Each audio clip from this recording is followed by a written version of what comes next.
Assalamualaikum warahmatullahi wabarakatuh. Kami dari kelompok 1 ingin mempresentasikan materi organisasi berkas langsung. Sebelum kita masuk ke pembahasan materi, baiknya kita mengenal anggota kelompok 1. Pertama ada Bayudi Cahyo selaku ketua. Yang kedua ada Alfrizal Ilham Prayogi selaku anggota. Ketiga ada Adam Dimas Harfian selaku anggota. Kelima ada Briliansi Ropita Nurhayati selaku anggota. Oke, kita masuk ke pembahasan materi.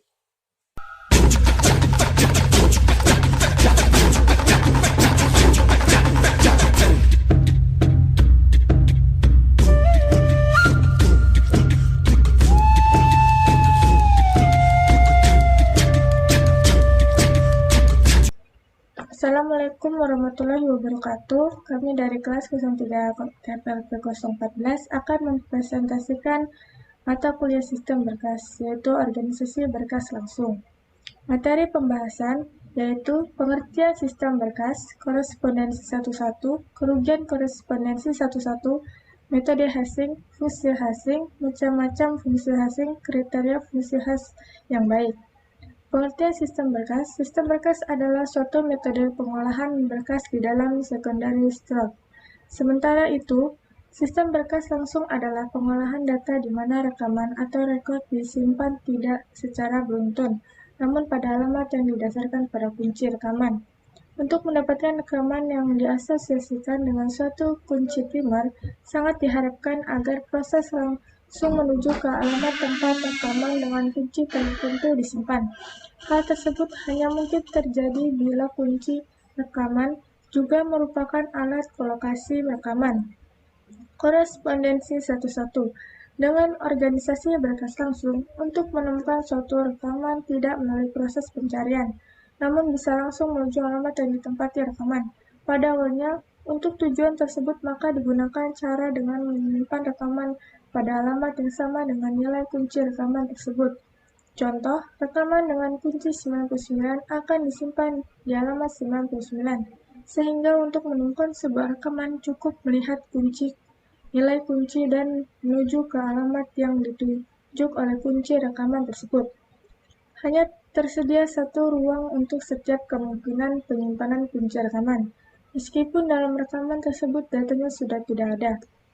Contoh dari implementasi korespondensi 11 ini berlaku kunci rekaman menuju ke ruang alamat korespondensi N banding 1, maka tidak sebandingnya antara kunci yang aktual dengan jumlah ruang kunci yang harus disediakan merupakan alasan utama untuk menilai bahwa korespondensi 11 ini kurang efisien. Jika ruang-ruang kosong bisa dieliminasi, maka akan diperoleh ruang kerja yang lebih besar dibandingkan ruang alamatnya, sehingga waktu pencarian akan sangat baik, yaitu 1 prop untuk setiap rekaman yang dicari. Namun perlu diperhatikan, harus tersedia satu lokasi untuk setiap kemungkinan kunci rekaman. Kerugian korespondensi 11. Dengan menerjemahkan langsung dari kunci rekaman ke alamat rekaman, maka akan berlaku suatu hubungan korespondensi 11 antara kunci dengan alamat rekaman. Hal ini menyebabkan harus disediakannya ruang yang sangat besar untuk menampung setiap kemungkinan nilai kunci yang ada.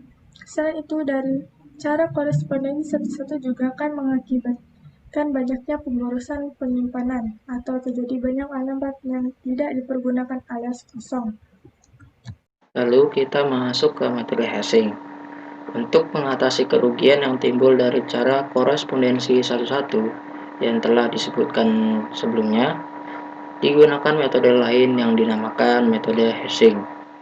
Metode hashing ini digunakan untuk mengurangi banyak ruang alamat yang digunakan serta melakukan pemetaan atau melakukan konversi dari kunci rekaman yang memiliki cakupan nilai yang luas ke nilai alamat yang memiliki cakupan yang dipersempit. Selanjutnya, di sini saya akan menjelaskan tentang fungsi hash. Untuk mendapatkan fungsi hash ini, kita akan mempunyai bentuk fk menjadi home address. Nah, atau kemungkinan alamat yang akan ditempati oleh sebuah rekaman, ada berbagai dari fungsi hash yang dapat kita gunakan. Perkenalkan, nama saya Afrizal Ilham Prayogi dari kelas 03 TPLP 014. Pada pertemuan kali ini saya akan menjelaskan macam-macam fungsi hash, yaitu yang pertama fungsi modulo. Fungsi modulo adalah home address dicari dengan cara mencari sisa hasil bagi nilai kunci dengan suatu nilai tertentu. Dengan nilai n dapat berupa dua kemungkinan, yaitu banyaknya ruang alamat yang tersedia dan bilangan prima terdekat yang berada di atas nilai alamat yang tersedia lebih besar dari n.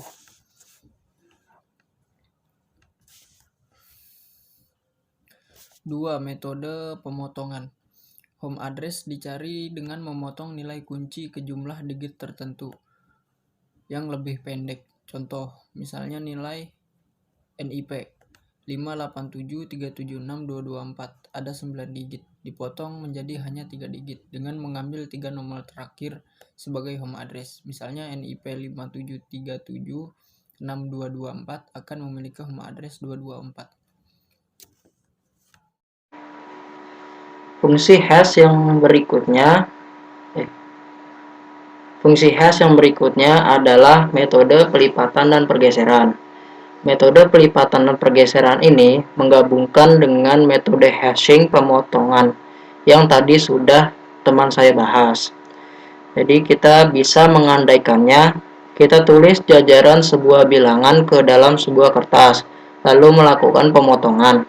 Dan pemotongan yang pertama kita lipat ke atas. Selanjutnya pemotongan yang kedua kita biarkan saja. Lalu pemotongan yang ketiga kita lipat ke bawah.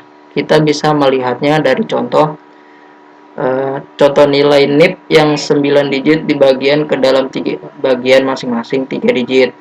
Terus dilipat pada bagian tersebut. Nilai NIP-nya itu 132.312.090 akan menjadi 3 bagian, yaitu 132, 213, dan 090 yang dijumlahkan dan menghasilkan 435 dengan carrier atau 335 tanpa carrier. Penjelasan ini itu merupakan cara cepatnya ya, jadi belum dibahas secara manual. Nah, contoh yang selanjutnya ini dibahas secara manual. Jadi contoh berikut ini 9 kita potong dulu menjadi 3, yaitu 587, 376, 224. Kemudian kita lakukan pelipatan.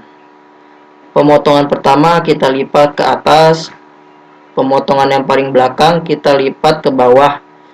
Jadi susunan bilangannya akan diperoleh seperti ini. Di bagian tengah kita biarkan saja 376. Bagian pemotongan yang pertama susunannya menjadi terbalik 785 karena kita lakukan pelipatan ke atas. Jadi bilangan yang paling belakang di pelipatan pertama menjadi bilangan paling awal. Begitu juga sebaliknya di pemotongan yang ketiga, bilangan yang paling akhir menjadi bilangan paling awal. Kemudian hasil dari pelipatannya ini kita jumlahkan, jadi 785 tambah 376 ditambah 422. Dalam menjumlahkannya kita bisa menggunakan dua konsep. Yang pertama, carry diabaikan atau carry tidak diabaikan.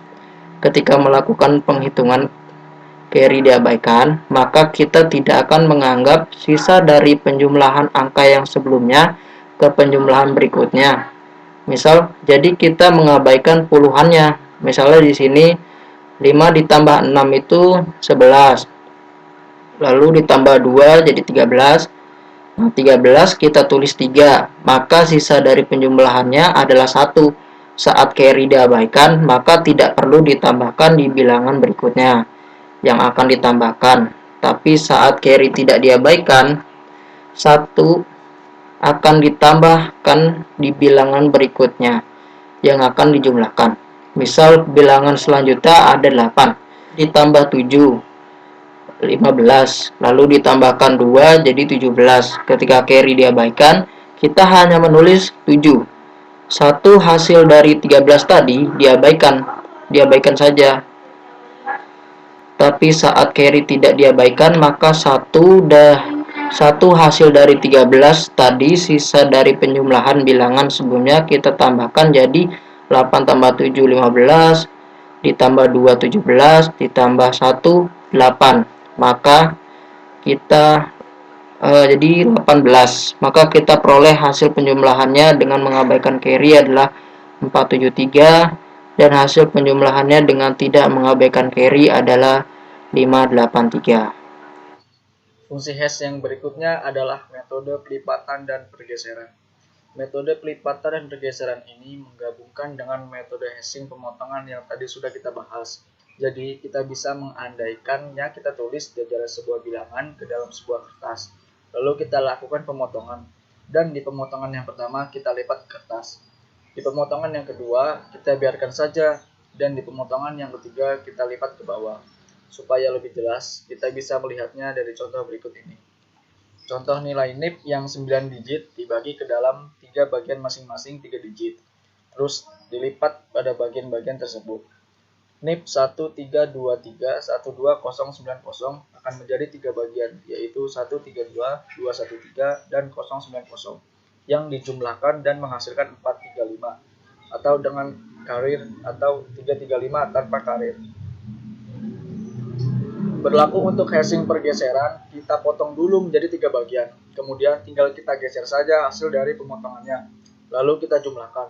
Misal ada 583 ditambah 376 ditambah 224. Jadi tidak ada perpindahan posisi dari angka-angkanya karena tinggal digeser ke bawah saja. Maka kita dapatkan hasil penjumlahannya dengan mengabaikan kiri atau tidak mengabaikan carry. Hasilnya saat carry diabaikan adalah 077.